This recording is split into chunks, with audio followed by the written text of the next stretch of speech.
j'ai maté le dernier épisode de ReZero et je dois dire que cette saison est la plus incroyable depuis le début de la série. Je crois même que dès que la partie 2 de cette saison 4 se termine, moi je quitte le bateau des animés en lit et je fonce lire le light novel ou le web novel, on s'en fout parce que là, waouh, entre les mystères de la tour, les épreuves de celle-ci, Subaru amnésique.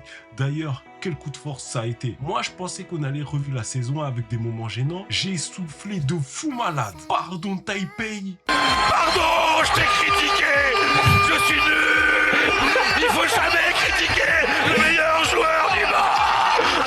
Sinon on est un gros con. Tout ce qu'on vit actuellement, waouh. En plus, il y a la muy caliente chaud là. Et on a revu la douce Elsa.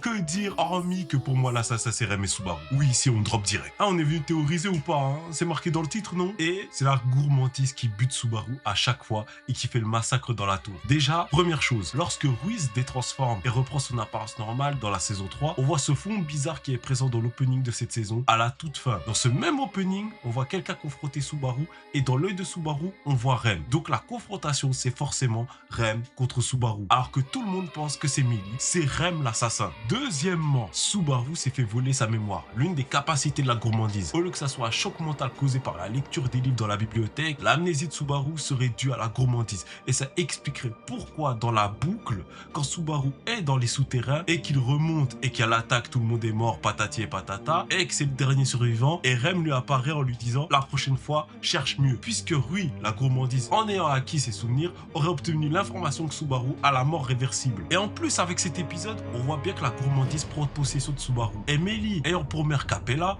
en voyant comment la gourmandise agit à travers Subaru, elle aurait compris que Subaru n'était plus lui-même mais possédé par l'un de ses semblables. Et c'est ainsi qu'elle aurait accepté de le suivre. Et c'est pour ça qu'elle aurait accepté de le suivre dans cette salle obscure, avant de se retrouver malencontreusement tuée par la gourmandise. Ce qui fait que pour moi, la gourmandise peut prendre le corps des gens à qui elle a volé la mémoire et effacer le souvenir de ces personnes dans l'esprit des autres. C'est comme avoir des placeholders où tu peux t'intégrer directement parce que tu as imposé ton pouvoir sur eux. Et en plus, ça peut être 2 des 3 gourmandises en même temps. Donc voici ma théorie. Alors, vous en faites ce que vous voulez. S'il vous plaît, ne me spoilez pas. Voilà, j'attends l'épisode 11 comme tout le monde, dans la paix, avec vous. S'il vous plaît, laissez-moi tranquille. Je sais pas si je suis proche de la vérité ou non. On sera là la semaine prochaine. En tout cas, bon visionnage à tous.